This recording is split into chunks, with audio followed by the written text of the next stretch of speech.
And we're live. This is Josh Goldstein coming at you with some new information about the update from the Centers for Disease Control, the CDC today. I'm getting so many questions about this. The CDC today announced that it is easing its guidelines for international travel. It's doing this based on new information and changing country conditions with regard to COVID. So the CDC has eased up on its recommendations for international travel to a number of countries. It's changed the level of threat and has made it easier for Americans to visit those countries, and has basically lowered the risk level. Now, that's good news, and it's also good news because the underlying COVID conditions are improving. But of course, we still have a travel ban in the United States. And the travel ban blocks citizens from the majority of Europe, as well as China, India, Brazil, and many other places from entering the US. And the new CDC recommendations don't impact those existing travel bans. But the other information that we learned about from the Reuters article was that the Biden administration has formed a working group with Canada and Mexico to study the issue, and they're trying to determine how they can safely reopen the US to international travel. I imagine there must be tremendous pressure from airline industry, hospitality, and so many other sectors of the economy that rely on tourism and travel. So it's good news. It's very positive, but certainly don't want to be booking your flights anytime soon because the travel bans are still in place. Hopefully things will open up soon as the vaccine rollout continues and the threat from the pandemic diminishes, but the travel bans are still there for now, unfortunately. I'm going to be sure to update you on any changes to the travel ban or anything else as soon as that information becomes available. And meanwhile, I will reach out and answer any questions that you have now.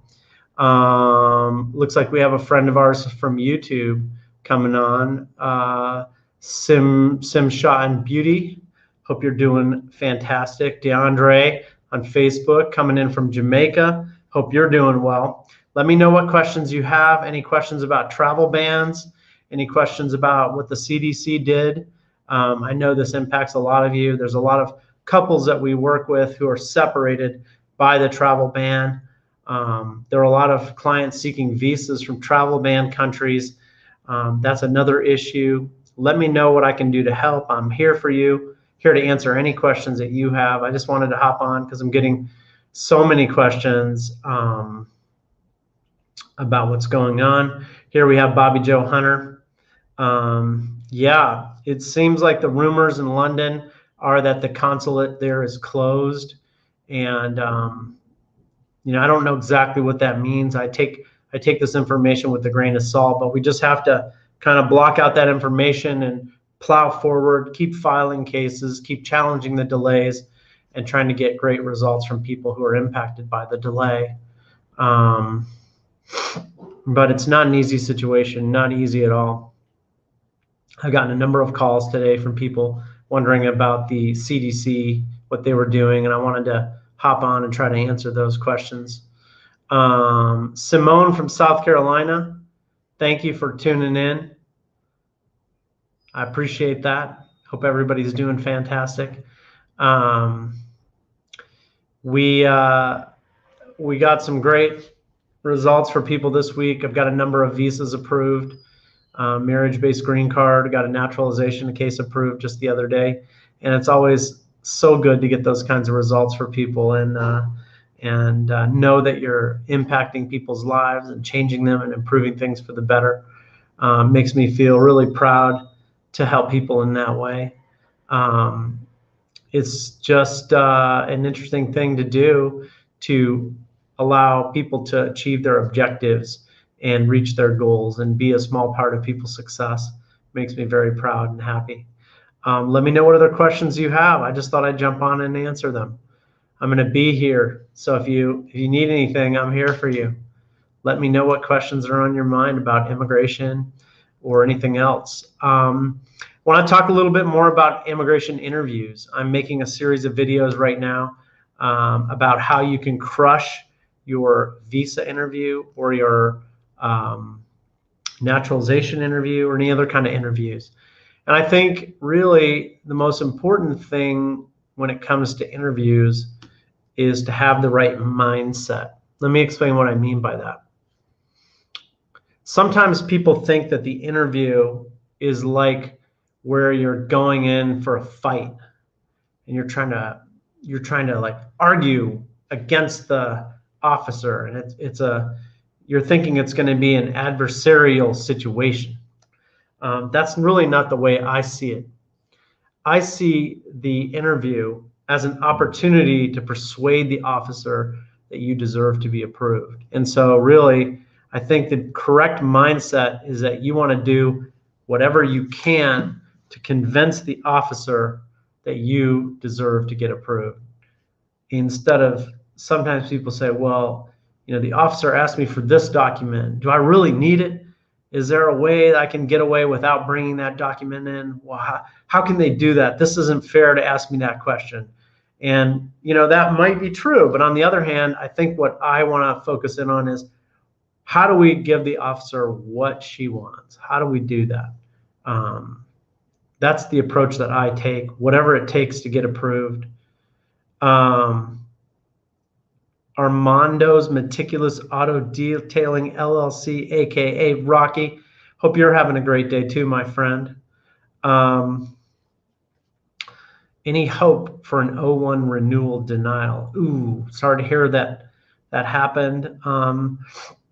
You could refile it. Why was it denied? Try to address those concerns if it's possible to address them, but it's always disappointing. Always disappointing, can be disappointing. What other questions do you have? I see one about the F2A category. Let me see what I can do to answer that. So we have Kadeen Cole, our friend on YouTube, looking like a cat. Very cute. So what's up with the F2A category? The way to answer that question is to go to the Visa Bulletin, which is published each month. I just looked at it to confirm. F2A is current. This is good news if you're waiting for that visa. So I hope I can help you out with that. Here's another question from Lauren Kell, our friend on YouTube. Thank you so much for tuning in. It says, hi, Josh.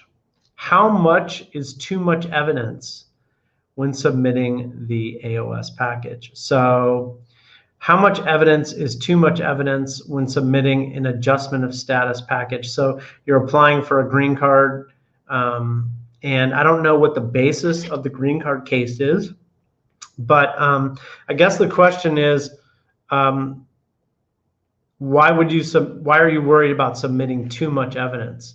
If you have a marriage-based green card case, you don't want to submit in thousands and thousands of pages of photos. Maybe you need 12 photos. But I'm more a fan of quality, not quantity. So, for example, a lot of times people will just send in tons and tons of documents without really reading the evidence. So they send in messages, text messages, or messages they've exchanged, but they haven't really read them. So that's tough. But I think you want quality over quantity. If you're going to submit pictures, submit 10 to 15 pictures. But for each picture, you should label who's in the picture, when was the picture taken, where was the picture taken, and it should highlight your relationship. Maybe you have a completely different type of case. I'm not sure. Let's take a look at Mike's question. Play like a pirate, Mike. I like it. Mike Pearl, our friend on Facebook. What can you say about the visa interview in the Philippines? My future wife is there. Next step is the interview. My wife is Filipina too. What part of the Philippines is she from? The answer is Oregon. She's American, but she's of Filipino. She's Filipino. So first of all, my heart goes out to you because the situation in the Philippines right now sucks. That it is very tough to get a visa issued. That consulate is locked up, and we are fighting tooth and nail to get them to issue visas. We're suing them as quickly as we can. We filed a number of lawsuits against the consulate in Manila to try to get visas issued for people who are delayed. It's a mess. It's very, very discouraging. Hang in there. Hang in there.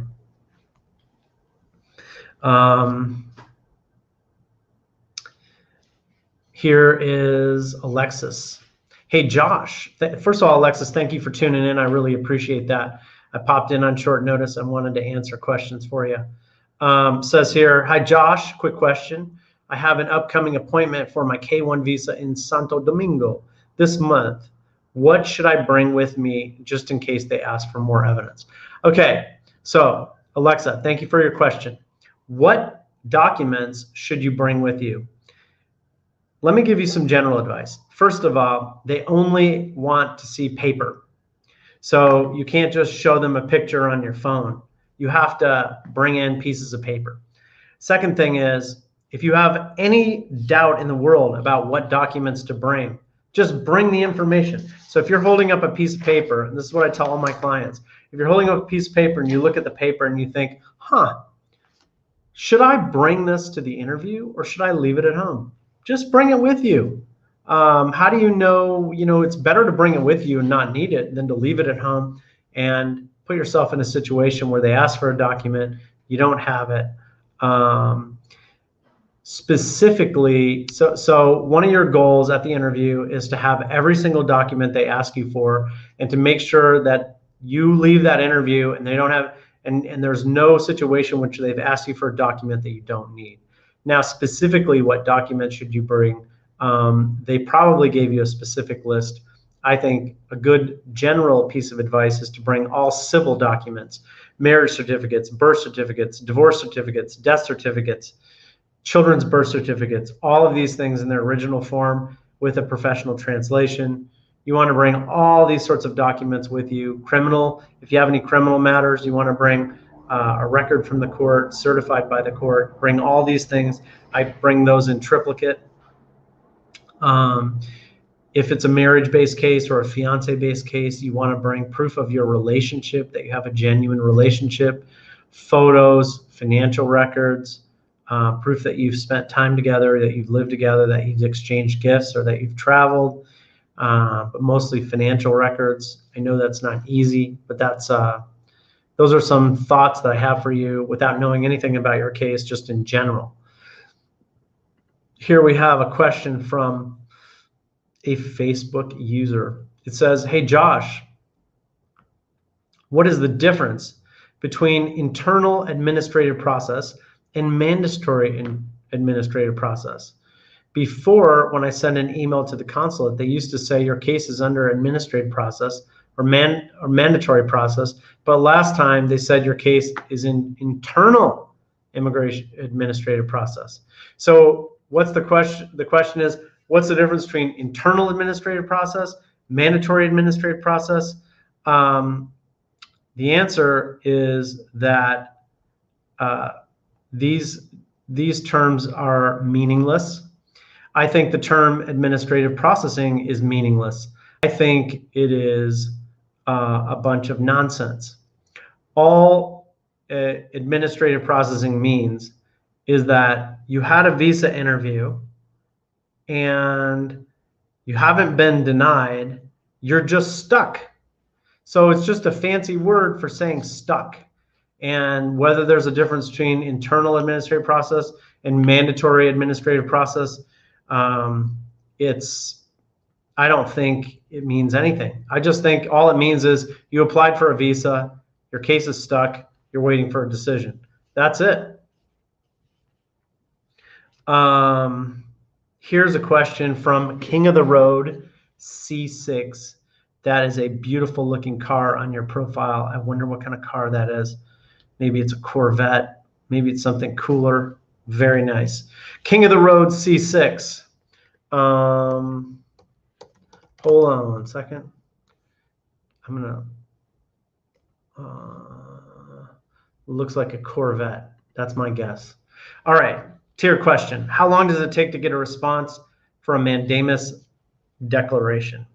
So let's talk about what a mandamus lawsuit is, because it's kind of my thing. I help people whose visas are delayed, whose immigration cases are delayed, whose naturalization cases are delayed.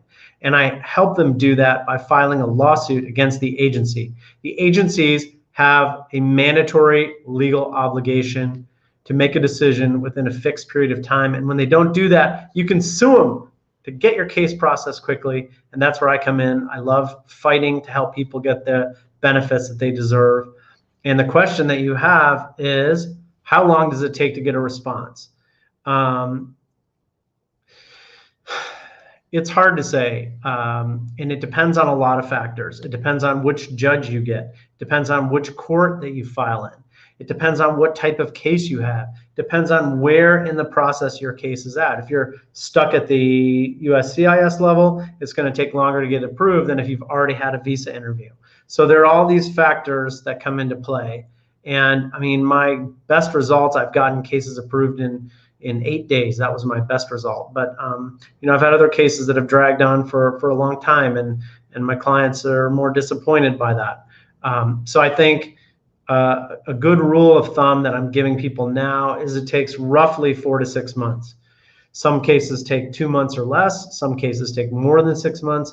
But I think generally a rough general approximation is 4 to 6 months. The C6 Corvette, beautiful, beautiful.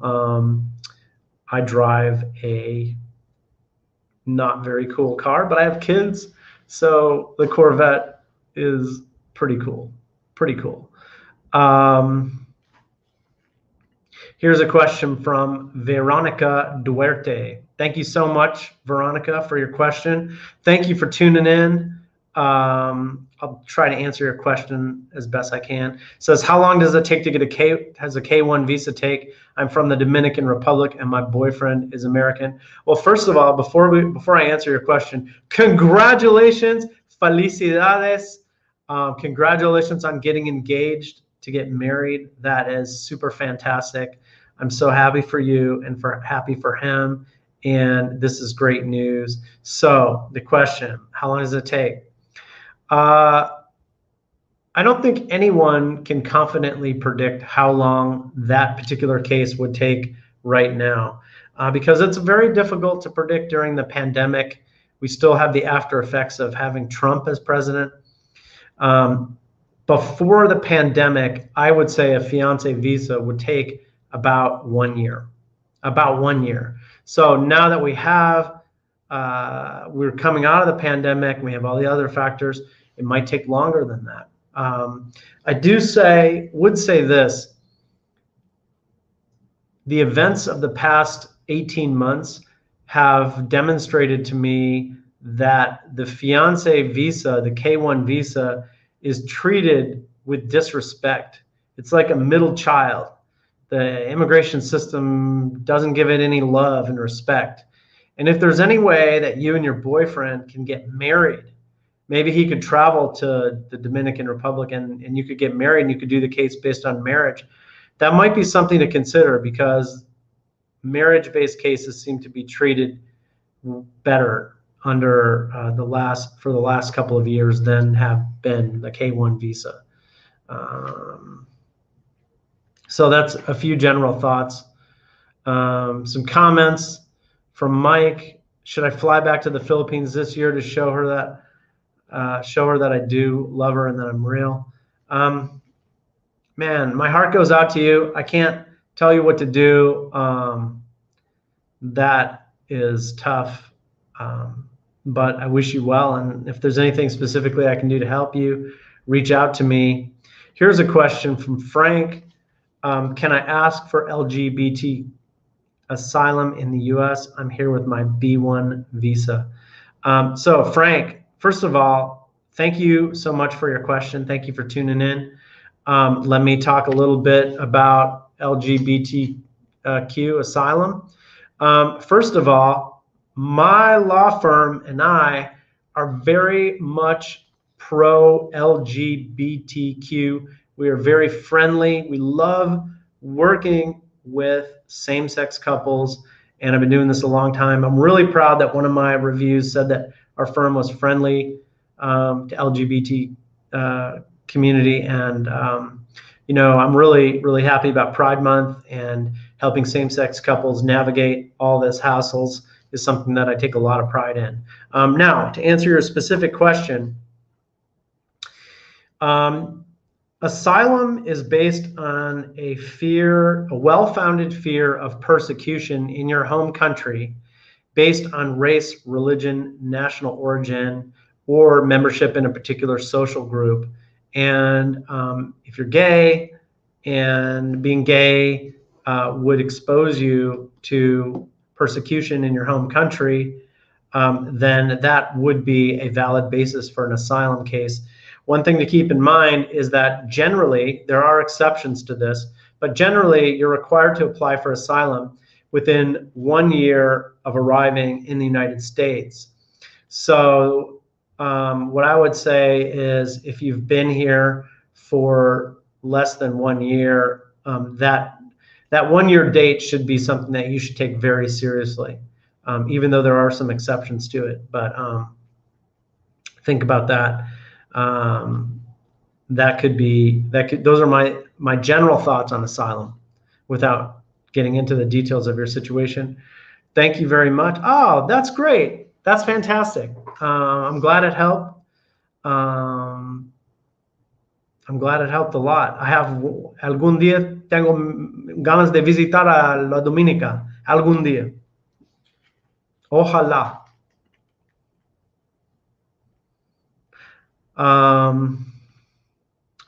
Evelyn, can you talk about how to write expedite requests? Okay, let me give you my thoughts on expedite requests. A lot of times I get people who contact me, prospective new clients, and they say, Josh, we want to hire you to do an expedite request. And I never provide one-on-one assistance for expedite requests. And the reason is that I don't find them to be terribly effective generally. I should make some YouTube videos to tell people how specifically to put together an expedite request. But basically, if you look at there's a USCIS website.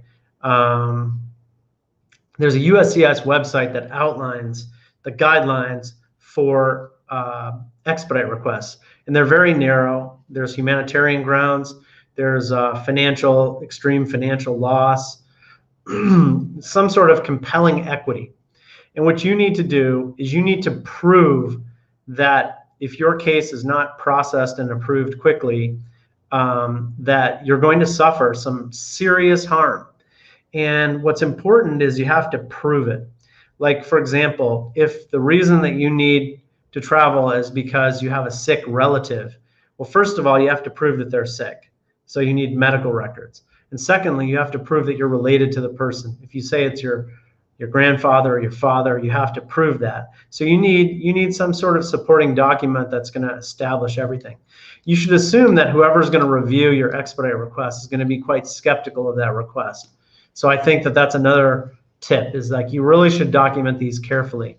And you should, when you write your expedite request, there's one important phrase you want to put at the bottom of your letter. You should say, before you sign it, you should say that you declare that your statement is true and accurate to the best of your knowledge under the pains and penalties of the perjury laws of the United States. These magic words will give your letter more weight than it otherwise would. Those are a few general ideas about expedite requests. I hope that helps. Give it a shot. You've got nothing to lose. It doesn't cost anything to ask. I hope that helps, and I'll provide some further detail in other videos down the road. Richard, thank you for tuning in on Facebook. Hello to you. I hope you're having a fantastic day. What other questions do you have? Please like this video, share it with your friends if it's helpful. let me know what else I can do for you. I'm going to be here. Got a few more minutes. I started off talking about the travel ban and how it's impacted or not impacted by the new guidelines from the CDC. Those are what I was getting a lot of questions about today.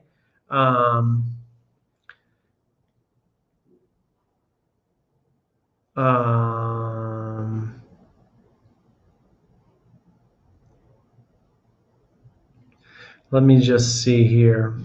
Let me try this question. Nick on YouTube. Hello. I've been planning to do my tourist visa with my mother.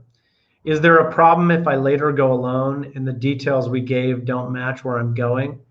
I'm thinking about the border stopping me. That could be a problem. Let's say that you apply for a tourist visa and you say, my mother and I want to travel to the US to attend a funeral.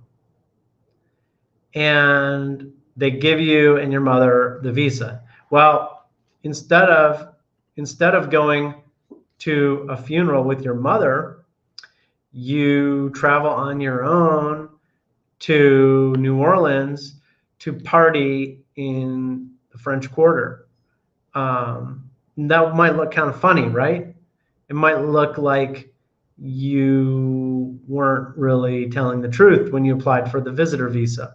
So I think you want to be careful about that. I don't think you're contractually obligated to do exactly what you said in the visitor visa application. Like if you say you're coming in to attend a wedding, and then in addition to going to the wedding, you go to Disneyland, I don't think you're going to be accused of fraud, but I think you might want to be a little careful about that.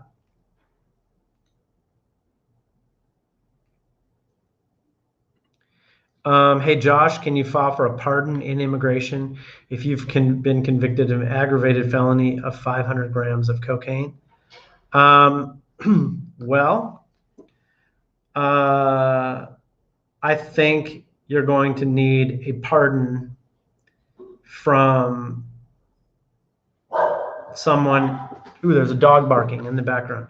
I think if you have a conviction for an aggravated felony of 500 grams of cocaine, you're going to need a pardon from a governor, a state governor, or you're going to need a pardon from the president of the United States, or you're going to need some sort of an executive pardon. And you're going to need a very, very good immigration lawyer and criminal defense attorney. I don't think you can get a pardon or a waiver in immigration with such a serious conviction. That's my general advice, but that requires some careful planning. Here's Paul. He put a few comments. First of all, Paul, thank you so much for tuning in. I really appreciate it. I'll try my best to answer your question. Paul says, I've been stuck. I've been approved, but I'm stuck. I don't know where to go to pay the fee, and I've been emailing and calling immigration. Well, I'm not quite sure what fee you're talking about, but my guess, and I'm just making this up, I could be wrong, my guess is that you've been approved for an immigrant visa and you're trying to pay the immigrant visa fee. Is that right?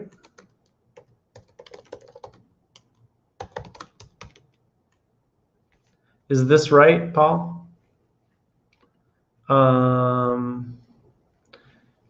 Let me know if that's right. Do I have that right? If I do have it right, and I'm just assuming that I might, here's some more information from the USCIS website on the USCIS immigrant fee. Maybe that would help answer your question.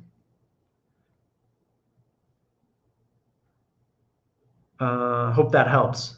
Hope that helps, Paul. Let me know if I can be of any further assistance. Hope everybody's having a fantastic day. That's about all the time I have, and I'll be back with more information soon. Take care.